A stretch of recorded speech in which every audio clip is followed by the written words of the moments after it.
Nah, pembahasan kali ini mengenai kesiapan penyelenggaraan pendidikan inklusi. Apa saja sih kesiapan penyelenggaraan pendidikan inklusi itu?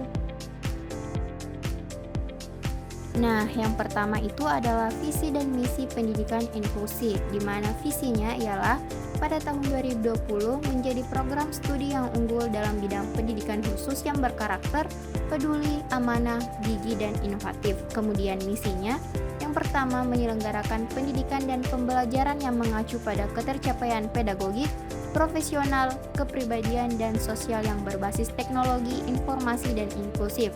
Yang kedua, melaksanakan penelitian dan pengabdian kepada masyarakat dalam bidang pendidikan dan pembelajaran pendidikan khusus.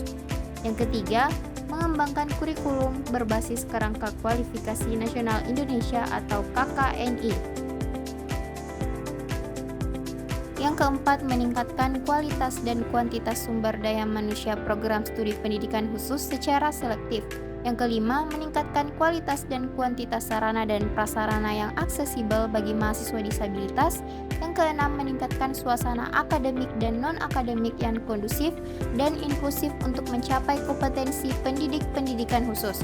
Yang ketujuh, melaksanakan pendidikan kewirausahaan yang kreatif, inovatif, dan bermanfaat sebagai penunjang profesi pendidik pendidikan khusus.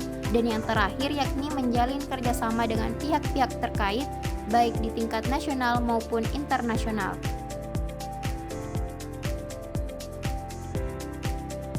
Tujuan pendidikan inklusi, di mana tujuan pendidikan inklusi tersebut tertuang dalam Permendiknas RI Nomor 70 Tahun 2009 Pasal 2. Yang pertama, memberikan kesempatan yang seluas-luasnya kepada semua siswa yang memiliki kelainan fisik, mental, dan sosial atau memiliki potensi kecerdasan dan atau bakat istimewa untuk memperoleh pendidikan yang bermutu sesuai dengan kebutuhan dan kemampuannya.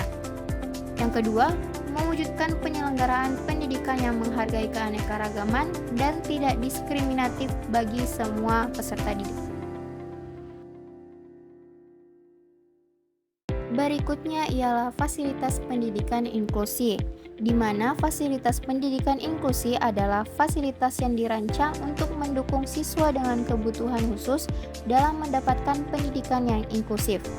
Pendidikan inklusi bertujuan memastikan bahwa semua siswa termasuk siswa dengan kebutuhan khusus memiliki kesempatan yang adil untuk belajar dan berkembang di lingkungan sekolah yang sama dengan teman sebaya mereka.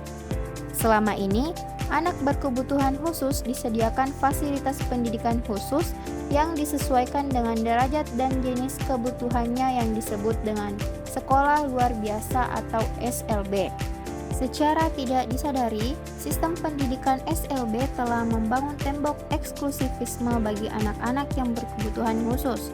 Tembok eksklusivisme tersebut selama ini tidak disadari telah menghambat proses saling mengenal antara anak berkebutuhan khusus dengan anak-anak pada umumnya. Akibatnya, dalam interaksi sosial di masyarakat, kelompok berkebutuhan khusus menjadi komunitas yang teralienasi dari dinamika sosial di masyarakat. Masyarakat menjadi tidak akrab dengan kehidupan kelompok berkebutuhan khusus, sementara kelompok berkebutuhan khusus sendiri merasa keberadaannya bukan menjadi bagian yang integral dari kehidupan masyarakat di sekitarnya. Salah satu fasilitas yang dibutuhkan untuk sekolah yang menerapkan pendidikan inklusi yaitu tersedianya ruang sumber, di mana ruang sumber terdiri dari bagian ruang bimbingan, ruang belajar khusus, ruang istirahat yang dilengkapi dengan alat permainan edukatif. Ruang sumber digunakan untuk mendukung terselenggaranya pendidikan atau pembelajaran yang maksimal dan bermakna bagi peserta didik berkebutuhan khusus.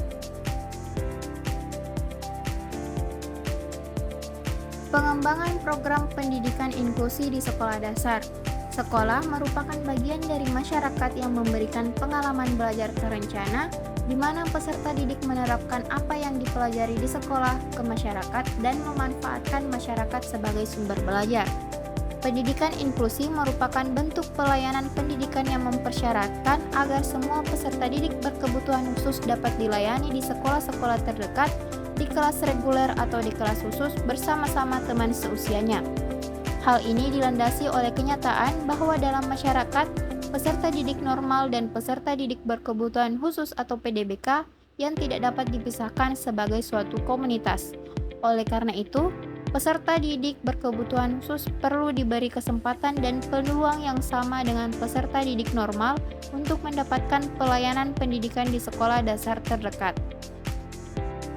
Pengembangan program pendidikan inklusi di sekolah dasar sangat penting untuk memastikan bahwa semua anak, termasuk mereka yang memiliki kebutuhan khusus, mendapatkan kesempatan yang setara dalam mendapatkan pendidikan.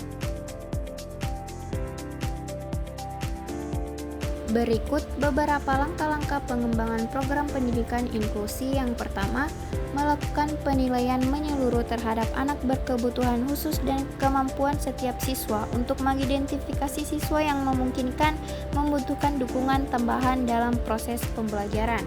Yang kedua, memberikan pelatihan tambahan kepada guru untuk membantu mereka memahami dan menghadapi kebutuhan khusus siswa. Guru harus dilengkapi dengan pengetahuan dan keterampilan yang diperlukan untuk merancang pembelajaran yang inklusif. Yang ketiga, modifikasi kurikulum. Kurikulum harus disesuaikan dengan kebutuhan siswa yang beragam. Kurikulum harus fleksibel dan dapat diakses oleh semua siswa termasuk mereka dengan kebutuhan khusus.